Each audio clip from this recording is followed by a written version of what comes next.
อย่าประมาทในการเฮ็ดคุณงามความดีอย่าย่อท้อในการเฮ็ดคุณงามความดีจงสู้ต่อไปจงเฮ็ดดีต่อไปพระธุดงค์เพิ่นเดินจาริกธุดงค์และถึกลดต่ำมรณภาพตั้งว่า13องค์ล่าสุดรายงานว่าจังซั่นในกลุ่มมีอยู่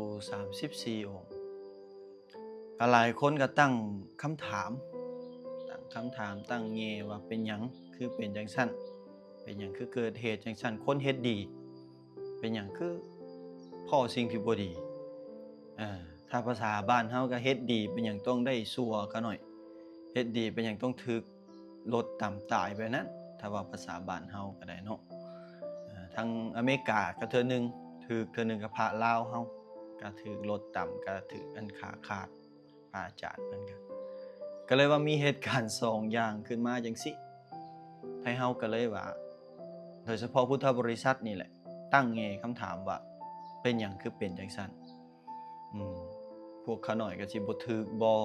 แล้วบัดนี้เฮ็ดดีมันสิได้ดีบ่เขาน้อยการย่างธุดงค์การจาริกว่าซั่นซะการจาริกเพื่อฝึกขันติธรรมการจาริกเพื่อเผยแผ่ธรรมมันได้บุญแท้บ่เขาน้อยเขาน้อยคิดว่ามันได้หลายแต่เป็นหยังคือไปถึกแบบนั้นคือแบบถ้าว่าภาษาบ้านเราขอไปแบบคือว่าตายแบบน่าอนาถแท้คือถึกรถต่ำตายแบบนั้นคือประสบอุบัติเหตุแบบนั้นคุณศีลคุณธรรมคือบ่คุ้มครองคนทั้งหลายมันจะตั้งคำถามจังซั่นนี่ก็เลยอยากออกมาว่าแน่นอนว่าทุกๆคนมีกรรมเป็นของตนที่เฮาเคยได้ยินนั่นแหละกรรมูนาวัตติโลโกสัตว์โลกย่อมเป็นไปตามกรรมสิ่งที่พ่อแม่ครูบาอาจารย์เพิ่นเฮ็ดเพิ่นกระทำณศาสตร์ปัจจุบันทั้งที่เรื่องอยู่อเมริกาก็ดีเรื่องอยู่ใหม่ๆอยู่ไทยเฮามุกดาหารเฮานี่ก็ดีนะที่ถูกลดต่ำแน่นอนว่าภพนี้ชาตินี้บ่สมควรได้รับกรรมนั้นบ่คล้ายๆว่าบ่ควรที่จะเกิดขึ้นนะแต่ว่าเฮาบ่ฮู้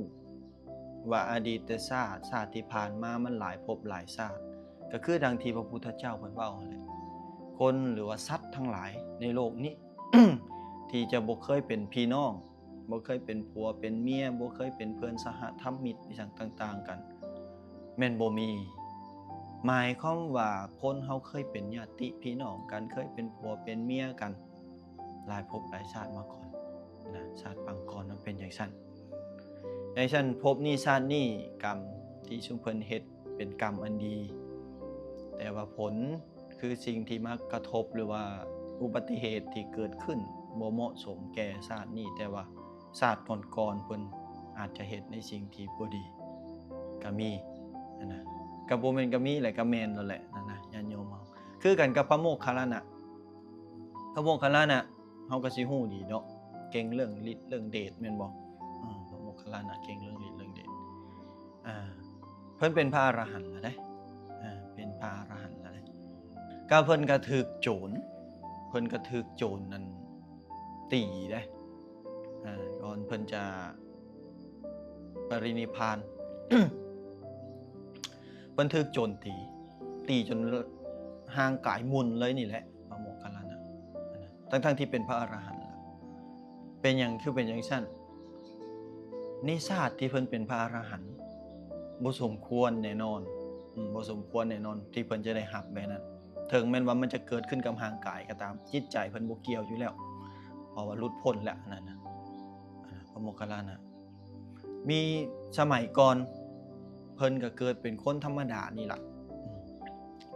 แต่ว่าสิ่งที่อาภัพคือเกิดเป็นลูกคนตาบอดพ่อแม่เพิ่นตาบอด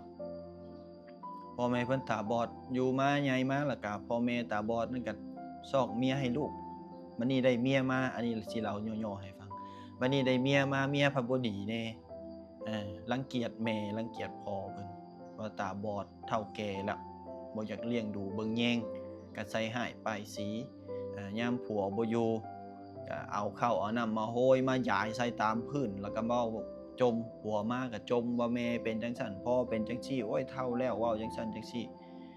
เพิ่นก็เลยว่าเอาตามเมียเว้าตลอดเด้ก็เลยว่าเอาไปอันนั้น ตัวพ่อตัวแม่ว่าสิพาไปยามญาติพี่น้องอยู่พูนอีกเมืองหนึ่งก็ผ่านป่าผ่านดงไปฮอดป่าฮอดดงแล้วก็ไปปะเพิ่นไว้แล้วก็เฮ็ดโวกเวกโวยวายคือโจรมาโจรมาแล้วแล่นพุ่นแล่นพี่หนีกันต่างๆแล้วก็เอาค้อนน่ะฟาดตีพ่อตีแม่เจ้าของตายตายหั้นน่ะแล้วกรรมตัวนั่นแหละที่พระโมคคัลลานะนะกรรมที่ชาติเพิ่นเฮ็ดแต่ก่อนพู้นน่ะไปไหม้อยู่นรกต่างๆแล้วกรรมนั้นเบาบางเกิดมาเป็นสัตว์เดรัจฉานเกิดปีศาจต่างๆเป็นเปรตเป็นอันนั้นแล้วหลังจากนั้นจึงชาติสุดท้ายเพิ่นมาเป็นพระโมคคัลลานะ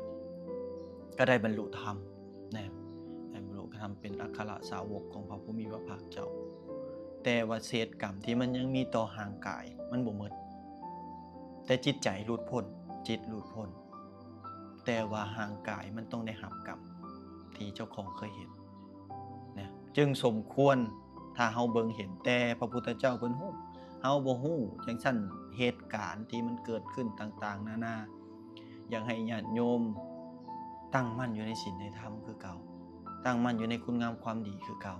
บ่ให้ย่อท้อในการเฮ็ดคุณงามความดีบ่แม่นว่าโอ้ยเพิ่นเฮ็ดดีปานนี้ก็ยังเป็นจังซั่นเฮาบ่เฮ็ดละบ่สร้างละบ่เป็นจังซั่นทุกๆคนมีกรรมเป็นของตนญาติโยมเฮาบ่มีญาณหยังฮู้ตั้งแต่อดีตว่าผู้ใดเคยเฮ็ดหยังมาแน่แต่ว่าเฮาเชื่อในคำของพระผู้มีพระภาคเจ้าที่เพิ่นว่าทุกคนเคยเป็นผัวเป็นเมียเป็นญาติพี่น้องเป็นคู่ชิงชังหรือคู่ฮักแพงกันมาก่อนแต่อดีตชาติแต่หลายๆภพหลายๆชาติแอคชั่นคุณงามความดีอยู่ที่เฮาเฮ็ดอยู่ที่เฮาสร้างสิพ้ออุปสรรคก็อย่าต้องสู้อยากดีต้องฝึกชื่อคำนี้ว่าอยากดีต้องฝึกต้องฝนอยู่ซื่อๆสิดีบ่มีอยู่ซื่อๆสิซัวก็บ่มีทุกอย่างต้องผ่านการฝึกฝนคือพวกขี้รักมักงกจกหอก็ต้องได้ไปฝึกอีกโอ้ยรักจังซั่นเฮ็ดจังซี่อยากดีคือกันญาติโยมเฮาจังซั่นเหตุการณ์ต่างๆที่พ่อแม่ครูบาอาจารย์เพิ่นพบเพิ่นพ้อบ่ให้เฮาย่อท้อใจแต่ให้เฮามีกำลังขึ้นตื่มว่าโอ้แม่นแต่เพิ่นบำเพ็ญคุณงามความดีปานนี้ก็ยังพบพ้อสิ่งเหล่านี้แล้วเฮาเด้เฮายังบ่ได้เฮ็ดส่ำเพิ่นซ้ำถ้าเฮาไปพบพ้อสิ่งเหล่านี้ก่อนหรือถ้าเฮาตายเฮาสิเอาหยังเป็นที่ตั้งที่พึ่งพ่อแม่ครูบาอาจารย์ผู้เพิ่นไปเดินธุดงค์นั่นเนาะเพิ่นยังว่าได้ล่ะนะได้ที่พึ่งล่ะนะอยากบ่อยากชาติก่อนบ่ฮู้ว่าเป็นจังไดเพิ่นจังมาพ้อจังซี่แต่ชาตินี้เพิ่นเฮ็ดดีเพิ่นเฮ็ดคุณงามความดีเต็มที่จาริกธรรมได้ฝึกขันติธรรมต่อเจ้าของได้เผยแพร่ก็คือได้เห็นแสดงให้เห็นถึงสัจธรรมนะถือว่าเพิ่นเป็นครูใหญ่ของไทเฮาเด้เป็นสิ่งที่สะท้อนให้เฮาเห็นว่าจะประมาทในการดำรงชีวิตนั่นน่ะเด้อญาติโยมเฮาฝากจังซั่นละอีกเทื่อนึงก็ขอน้อมถวายคุณงามความดีบูชาคุณแด่พ่อแม่ครูบาอาจารย์ที่ได้